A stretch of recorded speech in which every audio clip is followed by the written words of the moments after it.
Hey there, everybody. This is Jennifer Navarrete with the Lunch Bunch, and we're doing something new today. Every Wednesday, the topic is events, whether it's audio, video, live, in person. Today, the topic is controlling your remote recording events, how to control your environment, how to control your space when you're not in control of your space. And this is actually inspired by Michelle Koch, who is a voiceover artist and who kind of asked me a few questions when we went live last Friday. And so that prompted this session. So, Michelle, thank you so much for prompting the question. No worries. So when we talk about remote recording environments, right, the challenge is when you're in your studio, super easy to control that, right? You're like, oh, I've got that. I've got my studio. I've got my sound buffering. I've got my foamies on the wall, or I've got my Amazon moving blankets. I'm on lock. But what happens when we're not in our studio? So Michelle actually brought up a really good question. And as podcasters, we have a lot of tips, and it can apply if you're doing other things, but we're going to come at it from this. Let's say you're in a hotel room and it's okay, it's got a bed, it's got carpet, it's good, but you want to kind of increase the sound buffering in the hotel room. So these are some standard things that we do, and if you're watching on Twitter, then you're going to get the show and tell part, but even if you're here in Clubhouse, you're still going to understand what I'm talking about. So you take a towel, just a standard towel, and you take that towel and you unroll it and you put your mic on that, right? Because that is going to buffer the sound waves from bouncing off of the desk where you've got your microphone. Super simple, super easy, and you're like, okay, but that's a small part. What about the rest of the room? I gotcha. So, if you're using your laptop, let's say you're in a hotel, one of the things that you're going to do is that you are going to have pillows in that hotel room. And I'm going to just show you a couple of pillows that I have. And what you can do, so for those of you who are watching on Twitter, you'll probably get a better sense of this. But what you can do is you can kind of V these pillows behind you. And I'm going to cover myself up in this. And the audio quality will improve because now it's the sound waves aren't going up out against the wall and bouncing back to you. If you put pillows kind of in a V around your microphone or even around the screen of your laptop at kind of like a 45-degree angle, that makes the biggest difference because you're stopping the sound waves from bouncing all over the place. Now, or you're minimizing them, I should say, because there's no stopping on that. So what do you all think so far on the hotel solution to audio? I'm going to speak up here. I was at a voiceover conference in early 2019, and I was part of what's called a team challenge, where if you joined the team challenge, you worked with five other people to create a radio spot that was going to be um, part of a competition that was selected by um, the nonprofit that we were writing the radio spot for. Mm-hmm. And we called our Team Pillow Fort. And what true story. So what we did was exactly what you said. We set up a comforter on the desk in the hotel room, and then we took all the pillows from both of the beds and put them on made walls, and then we took the comforter and we made like a tent over. And these are professional voiceovers. The good news was is that one of the people on our team had brought his actual studio microphone and his studio interface, so we had that plus, so we weren't using a USB mic. And I got to tell you, the sound was amazing, and it really goes to show that you don't have to spend money with vocal booth to go or all that kind of stuff if it's something simple and easy in a hotel room. If you're somewhere else where pillows don't make sense, like you're in a rented office space, then it's a whole nother story. But pillow forts work in hotel rooms. I can attest to that. I love the story. Boy, putting the comforter under and over, I mean, that gets hot quick. So you better record what you're going to record speed style and do it well because you're going to wind up sweating a lot underneath there. How was the heat situation underneath that pillow fort sound booth? Not so bad. We we had to turn the air conditioner off, but um, I don't recall it being ridiculous, and we were all in the room. So the team challenge was that we had to create a radio spot, a 30-second radio spot, Hmm. and we had to use each one of the voice talent that was on our team. In the script, we had to write the script, we had to find the music, blah blah blah. But I don't recall it being really hot for a podcast. You're in that little pillow fort for 20, maybe 30 minutes, and that can get toasty. But the good news is that I would think that you are also a sound um, editor, a sound engineer, so you can take a break and fan off a bit and then go back under the comforter. I have done that. I did that in England when I was in England for a wedding. It's not optimal. And if I had the money to spend, I would definitely buy a vocal booth to go. That's a product. Hmm. Vocal booths come in all kinds of setups, Hmm. but why spend the money when when pillows in a hotel room are free? Well, and then you don't have to ship it, right? When you're not packing it and paying for it and all that good stuff. I will say going shifting to like you just mentioned the booth, right? So if we're looking at the booth and we're looking at what that sounds like, they have them. You can buy them, you can cart them, you can set them up. They're amazing. They look great. I personally found a very inexpensive, very easily transportable, very easy setup solution. And what I did was I bought a 5 foot by 5 foot flat top, specifically flat top, like tent, like a tent that you would use at a craft show. 5 by 5, so it's small. It's not really big, but typically, if I was doing podcast interviewing, it was me and one other person. Very rarely was it two people, and if it was two people, I was the one outside because I was not the talent. I was just capturing the content. And so that becomes interesting because it fits in your car. It's got a carry bag, it fits in the trunk of your car. You take it with you to convention center or to wherever it is that you're doing these. Two people can set it up. You do need two people, I will say that. It's not a one person job. Two people can set it up. It has four walls. They velcro together. They have little wraps, and then it's got the flat top. Now, I mentioned the flat top because we're not in control of our environment, we don't know how tall the rooms are. We think most rooms are going to be, the typical standard size, but that's not always the case. And if you have the pointy top, you may run into that challenge. So I chose a flat top. It was just a clean kind of a line. And what we did was that we would also cart with us some Amazon moving blankets, or they're moving blankets. I say Amazon moving because I bought them off Amazon. They're really just moving blankets. And moving blankets, as you know, are thick and kind of buffering because if you're going to move furniture, you want to make sure they don't get dinged up. So these really work well because we took these little clips, just simple clips, and clipped them to the frame on the inside of this tent, and they would hang. And so it was they were black. They have colored ones, they have blue ones. You could do a color if you wanted to. We just wanted to make them disappear into the black of the tent. And so people would walk in and we'd set a little table with our interface and our laptop and our mics, and we use the boom arms to attach to the table, one for the guest, one for myself, and we would clip those in.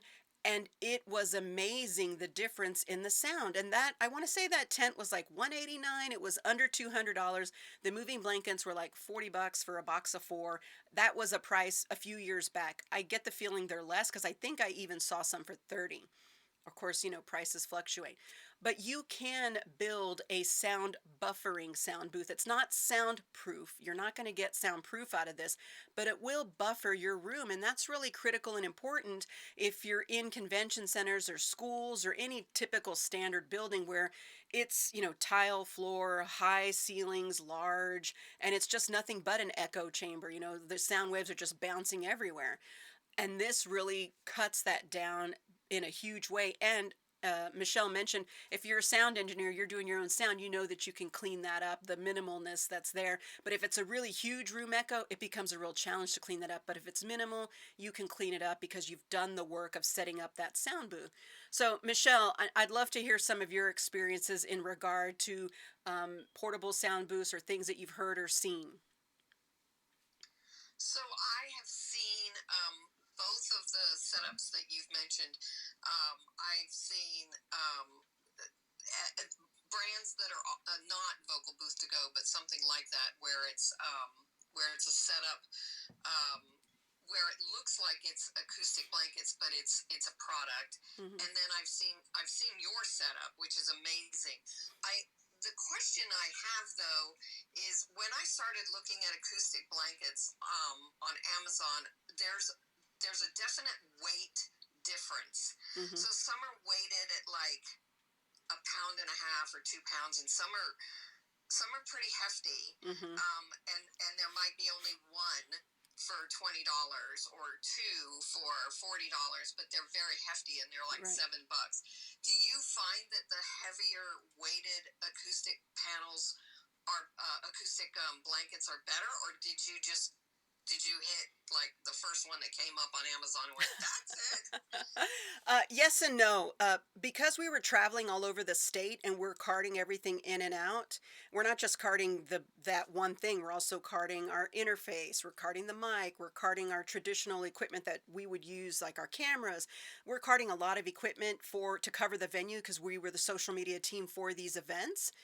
And so I had to think about weight a lot. If I were going to leave it standing, I would have gone with a heavier weight so that it has maximum buffer.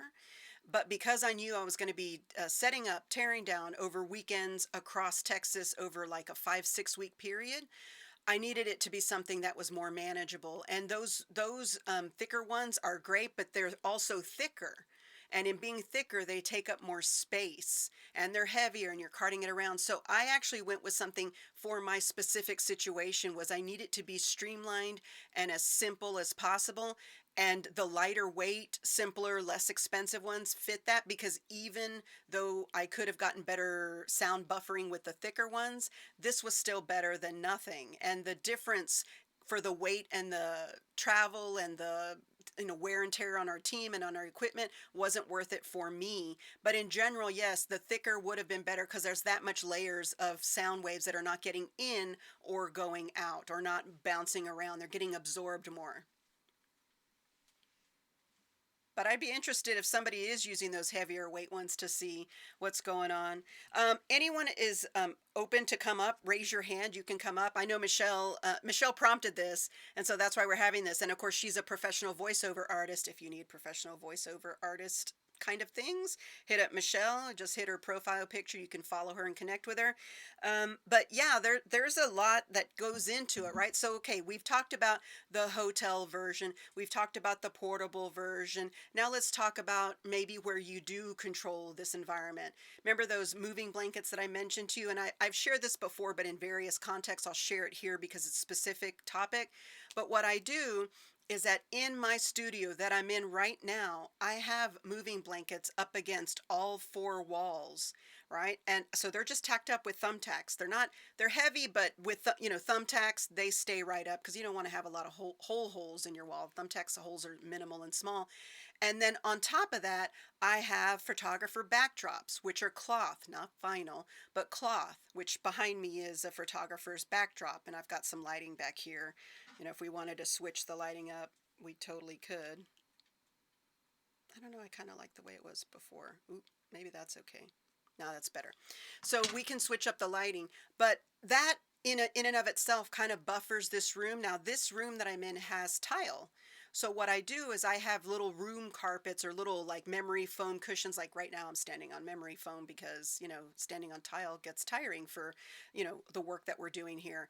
But think about doing that in a space that is your studio. Now, I've talked to clients and others about this, and they're like, "Well, I have an office, but I don't, but it's also a guest bedroom, and I don't think I want that." I'm like, "I get it. It's not going to be for everyone, even if you're in a guest bedroom, because typically there's carpet, typically there's curtains and a bed, and there's a lot of that. You're going to get a lot of natural buffering. And if you do the pillow thing and the, I used a towel, but Michelle used a comforter, some kind of cloth underneath you, you're still going to get the benefit of buffering that space, and it's going to sound better than if you hadn't put any kind of treatment to it. So treatment can be minimal, working with the tools that you have, or it can be an investment. It's entirely up to you. But the purpose of this was really to kind of share some tips from a podcasting pro and from Michelle, the voiceover pro, about things that we have done that have been successful, and using things that are around us, and then things that we've purchased or things that are available out in the market that you can look into to buffer. So now I am done with the presentation portion of this or that. I really want to open it up to discussion and questions, and I'm going to invite everyone to come up on stage. And if you'd like to, you're welcome to join, and us for us to have the conversation. And so, yeah, if you want to jump on, jump on. But in the meantime, Leslie, Michelle, thoughts on this topic? Yeah, I would like to ask a question on ambient music. I know one time I was trying to do a restaurant review just for a Facebook post, Hmm. and the loudspeaker was blaring music so loud, I just was very uncomfortable with it. I know that you and I have had something taken down. Remember at the Yeah, King Williams Fair, they yeah. took down a section of Hmm. the live stream because one of the marching bands was playing Playing a a tune, and popular they music, yeah. yeah. So is there any way to avoid that, or do you just have to try and ask whoever is in charge of the music? Maybe they can turn it down. So you're talking about, like, let's say in a trade show environment, right? I've run into that at King William, like you said. I've run into it before. I tell you, if I was going to do an interview and I'm there for the trade show, to represent the trade show, then I would go to the DJ and say, "We're going to be doing interviews from here to here. Would you mind like lowering it so it's not blaring?" Only because then, because we've got a mic and we can kind of control some of it and kind of limit that, we can do that. But if you're there as a general vendor and they're like, "Who are you?" then that becomes a challenge, right? You could set up maybe elsewhere, or just know that that's going to happen. Trying to think about what other ways you could do. What do you think about that, Michelle? Thoughts? Gosh, I don't know. I've run into that myself. Hmm. I will say that actually we had that at an after party at TEDx where we were trying to. Actually, you were there. Yeah, trying to live Um, stream. Hmm. Trying to live stream. I think it was 2019, and the band that we had hired was in the space that we were in was far too loud, and we had to ask them multiple times. And in the end, it just wasn't working. They wouldn't turn their sound down, and um, and we had to abandon it. It's a challenge, and especially when you're in charge of the event Hmm. and can't get can't get the band to That lower their volume. that was an I think that's interesting. the two. Yeah, that was so interesting, because if you all are paying them to be there, and everyone, you want to have a band in the background to kind of give the space a kind of a vibe, but they were acting like they were at a rock concert at Wembley Stadium, and they were blowing us out in that space. And it was odd that after the people who are paying you say, "Hey, we love what you're doing, but can you just, you know, bring the level down," and for them to just blatantly disregard the request multiple times was an odd situation. So, okay, that's a great one, because I was doing interviews with the speakers at that event, and they were so loud, and this was like three rooms. They were in a kind of good sized room, and then there was like this long hallway. There was another room, and then another long hallway. I originally started doing the interviews in that second room, which was kind of like, I guess it was kind of like an E. So I'm in the middle of the E, the middle part sticking out. And it was still so loud that I eventually wound up going down that long hallway and doing interviews in a tiny little alcove, um, taking my ring light because it was portable, trying to, get the mic like right up on them to try and capture that to minimize how loud that was. So, yeah, sometimes you got to move. I mean, I will say my ring light is has batteries on it, and it's for that reason because I can't control my space, and so I want to be able to move myself and my setup when I can't, or when it's just something that you can't manage. So I bought a portable ring light for that reason because I used to have one that would plug in, and every single time I'd run into challenges where you couldn't find a plug, and or you can find a plug but you're interviewing someone on video and it's very unsightly where the plug is. So by getting the portable ring light with the two batteries, I could just pick it up and go and do the interview wherever. But yeah, that was a real challenge. I remember that. I had totally forgotten until you brought that up. So yeah, good one, Michelle. Leslie, I It was think a if you've got a it was portable a setup, it it was a helps. painful experience because, like you said, when you pay somebody and they disregard, Hmm. I'm glad that you mentioned about moving like yourself, because you can only argue with the sound people for so long, and then it just becomes unproductive. So Hmm. thank you for being flexible that day. Well, and actually, when I go into a space, because again, I'm not in control of the space, I tell them what I need. I tell them I want a small room away from everything so that I can set up. Sometimes I get a giant room. Again, I have actually in the past at the Austin Convention Center, they gave me this huge room. It was empty, but it was huge. And it was just so like, how do I do this? And this was before I had the tent. And this has prompted me to get the tent. But what I did was I put the Amazon moving blankets in the corner, and then I had a backdrop. It's the metal poles, and I put an Amazon moving, clipped it there, and I made like a triangle to kind of give myself a little corner. And I put a table there and got my boom arms with my mics and set myself up there. And it wasn't attractive, but it did the job in comparison to the way it sounded when I had no buffering at all. And I interviewed a lot of high end executives in that space, and they were like, "Oh, this is really cool. You found a little corner to make a studio." And I'm like, "Yes, that's what I did." So sometimes you've got to make do and sometimes you've got to move, but having the equipment that can move or having the tools with you, in this case, I had that backdrop, just so that in case I needed it. And that day I definitely needed it. So it makes all the difference to be able to have kind of the awareness of what you can and can't do and how to make the best of the situation you find yourself in. So yeah, good one. Good question, Leslie. Anyone else? Frank, let's see. M. Zane, Jackie. Anyone on Twitter? Okay, cool. Well, I kind of like this idea of doing these topics that are brought upon by those of us who participate in the lunch bunch. If you have ideas for topics in relation to events, I mean, chime in. This is really where we're serving a need, and we want to make sure that you get the stuff that you need. We've got 7 minutes left, so let's talk about whatever you want to talk about. I'm totally open. Michelle, Leslie, anyone else? Yeah, it's just that, not to harp on the music industry, but they're really sort of shooting themselves in the back because I do live streaming on Twitch, Mm. live stream a game, and got a Twitch notice. Not for me, thankfully. I panicked for a second, but apparently they're using robots or Yeah, it's some kind of yeah, an technology, algorithm. Hmm. yeah, to go through. And a lot of the takedown notices are gamers that are streaming, and they have music in the background. Hmm. And I know every now and then, since I have a musical background, when I'm doing something, a tune comes up, a Broadway tune, and I find myself wanting to sort of hum along, and I'm going, no, No, don't don't do do it. it, don't do it.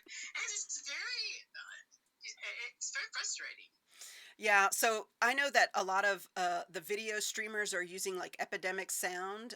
I use Melody and Pond 5, and that way you can kind of, those are the songs that you have licensing for, that you can get licensing for. So that's helpful, but those aren't your common tunes. Definitely not Broadway show tunes. Hey, Jackie, thanks for jumping up on stage. Hey, I was curious. Would it be a good topic for Wednesdays to talk about streaming? Like, I know a lot of what I think about is repurposing my time and creating content. Hmm. Um, and so, just curious about live streaming as a professional, like showing how you make your magic. Well, yeah, I mean, we As can definitely do I'm that. like in a Yeah, but I know it's a little off from events, but you've got so much knowledge in doing that. Yeah, so not so far from events because I've done a whole lot of virtual events, virtual conferences, virtual talks, all this stuff, during our time of pandemic. And so that those are events just as much as a physical event or any kind of location. That kind of goes into how we prep the speakers and how we prep them to transition and all that kind of stuff. I've talked about that topic before, but we could definitely do a deep dive. And it doesn't mean that because I've talked about it before that the folks who are in this space now were there then, and so we can kind of circle back around to that stuff. As far as the live streaming, what's happening now, if you're on Twitter, you're watching me and you're watching Clubhouse and you're hearing me and hearing the folks that are participating in Clubhouse. And so there is a way of doing these types of things. These are the types of things that, people want to have done for their events or for their launches. And so, yeah, there's a lot that can go into it. I still consider these events. I do. I know they're not physical events, but I consider them event and discussion worthy. So thanks for that, Jackie.